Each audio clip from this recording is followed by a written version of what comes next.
Let me begin by asking you, in executing all these flood control projects, did you ever, either your district engineers or regional district offices ever coordinated with the River Basin Control Office? Yes, Mr. Chairman.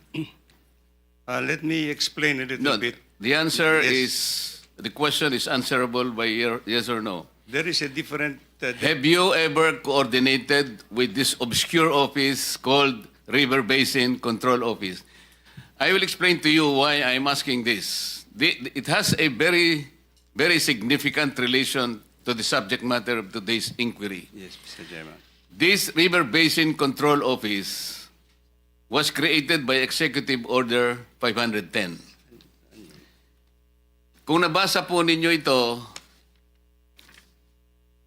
sa Section 2, Paragraph B nitong Executive Order na ito pala yung mandato nitong maliit na opisinang ito, which is attached to the DENR. Together with the Department of Public Works and Highways and the National Disaster Coordinating Council, develop a national master plan for flood control by integrating the various existing river basins and developing additional plan for components as needed. Isipin po natin, kaya sabi ko po sa inyo kanina, kahit 100 river basin ang babanggitin nyo sa amin, until and unless they are integrated with one another, which is the mandate of this office, walang mangyayari. Bakit po in the entire equation, in the entire continuum of this problem, bakit hindi man lang nagsasurface itong opisinang ito? Where is it and why is it siya pala yung merong mandato? Ngayon lang natin nalaman. Hanggat hindi po kayo nagko-coordinate, hindi po kayo pala yung regulator eh. Meron pang isang executive order number 816.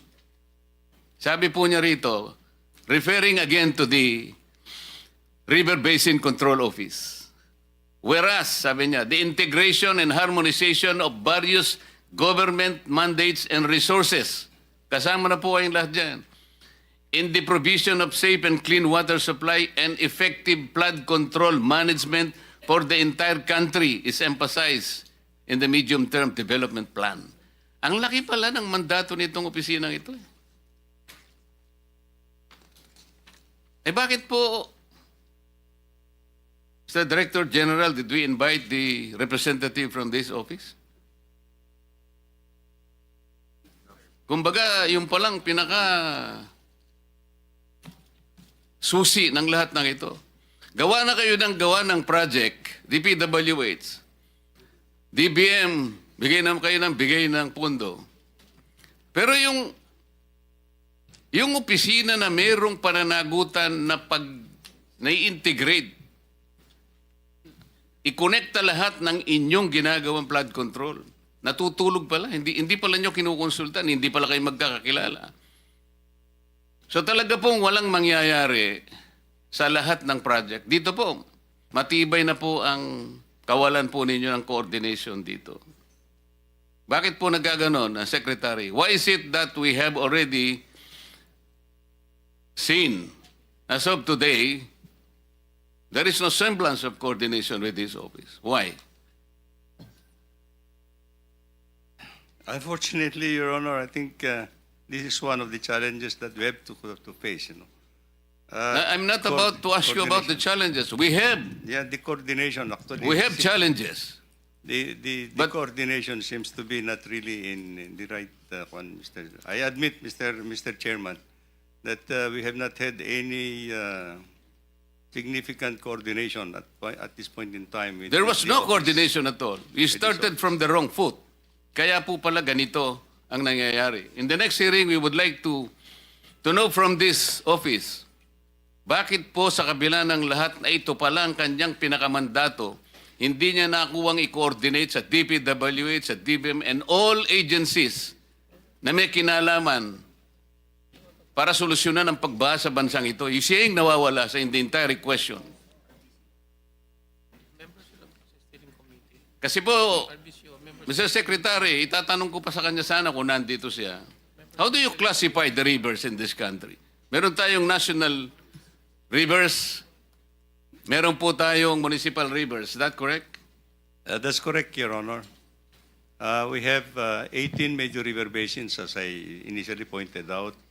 We have 403 principal rivers all over the country, and I think we have more than 4,000 small rivers, tributaries to the principal rivers. Not mentioning actually, of course, Mr. Chairman. Yes, Mr. Secretary, this is important because one by one, we will be able to look into the significance why we're supposed to see the difference between the national and the municipal rivers. Yes, Mr. Chairman. Yung mga national rivers po, ito yung jurisdiction ng national office. Yeah.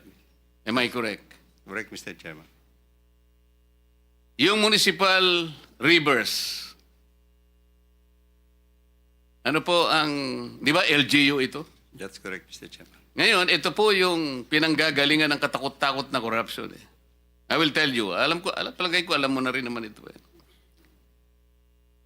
Kung minsan po, at pangkaraniwan, hindi lang minsan, pangmaramihan na to, para sa ganon, makakuha sila ng project.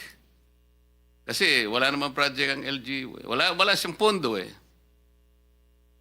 Ang gagamitin po nila na project, sasabihin niya, tributary to a national river. Kasi pag ginamit mo na tributary siya sa national river, kinokonekta mo siya doon eh. Makakakuha siya ng pondo eh. Tama po o hindi? Ako po, Mr. Chairman.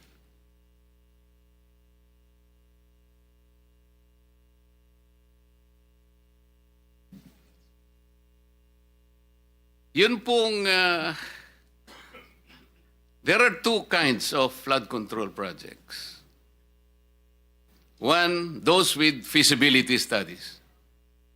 Tama po. Tama po, Mr. Chairman. And those without feasibility studies. Tama rin po, Mr. Chairman.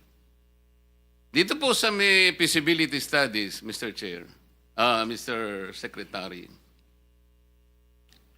yung request for funding normally comes from the Unified Program Management Office, Flood Control Management Cluster, UPMO, FCMC.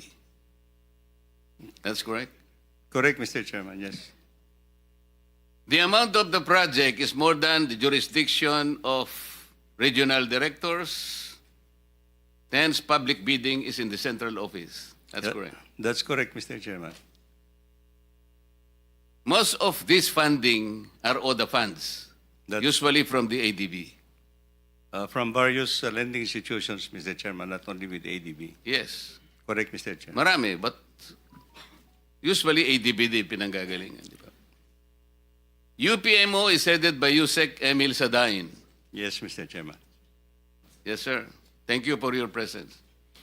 FCMC is now headed by Director Ramon Ariola, Mr. Chairman. the third. The third, yes, sir. Yung without feasibility study, Mr. Chair, paano po yung request for funding? How does it start?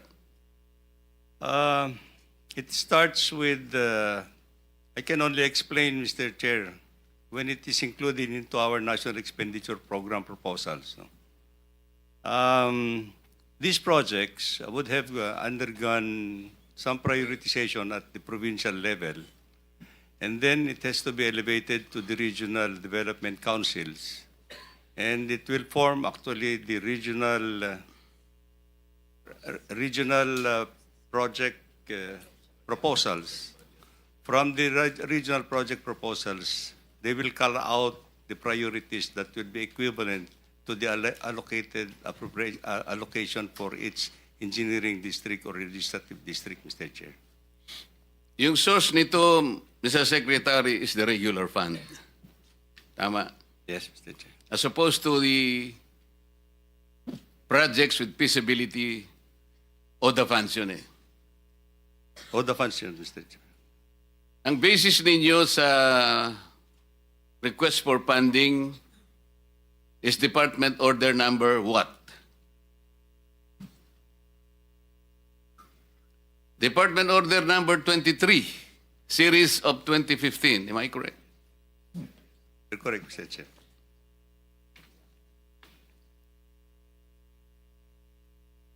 Kasi po, Mr. Secretary, kaya po natin iniisa-isa ito para maintindihan nating lahat. Meron pong jurisdictional amount kasi. Yes. Yung district offices, district engineers offices, 100 million. Tama? 150 million level nila, Mr. 150. Chair. 150 million, Mr. Chair. O yung regional district offices, Above 150 up to 400 million, Your Honor. national offices above what? No limit, Mr. Chair. No limit. Pero lahat po ng ito, Mr. Secretary, either ito po ay prosecuted by District Engineer's Office with the threshold amount as you have stated, regional district offices with the threshold amount, and national offices with unlimited amount. Lahat po ng mga contractors nito are required to have the SLCC. Am I correct? That's correct, Your Honor. SLCC is single largest contract completed, That's correct, Your Honor. which is based on the new government Procurement. procurement plan or law, RA 12009. Tama po. Tama po, Your Honor. Meron po kayong implementing office. Ito yung UPMO, FCMC. Pagkatapos sa ilalim po nito, meron kayong project director. At pagkatapos meron pang project managers, may project engineers. That's correct, Your Honor. Sigurado po ba kayo na lahat ng mga projects na na-execute merong SLCC? Your Honor, these are foreign funded projects, and most of the engaged contractors dito are actually foreign contractors, Your Honor. Alam ko po yun, kasi yung ODA, meron silang funding provision. Yes, Mr. Honor. The contractor follows the personality or the nationality of the funding country. Parang karaniwan ganun eh. In bilateral agreements, Your Honor. Yes. Pero sa mga projects, for example, ng ADB, dahil kung minsan wala nang gustong pumasok, in-invite nila yung mga international contractors. That's correct. Dito pumapasok ang joint venture eh. Tama po? Tama, Your Honor.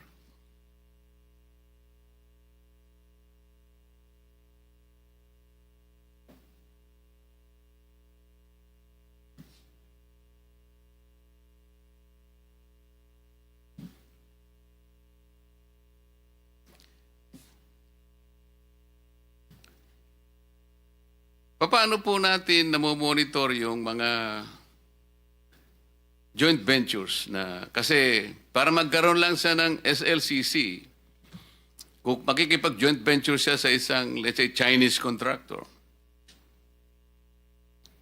Pero hindi yung Chinese ang gagawa. Ang gagawa yung local. Nangyayari po ba ito? Your Honor, especially itong mga foreign-assisted projects, ODA projects, they go through a very stringent process of selection po yung mga contractors po nito.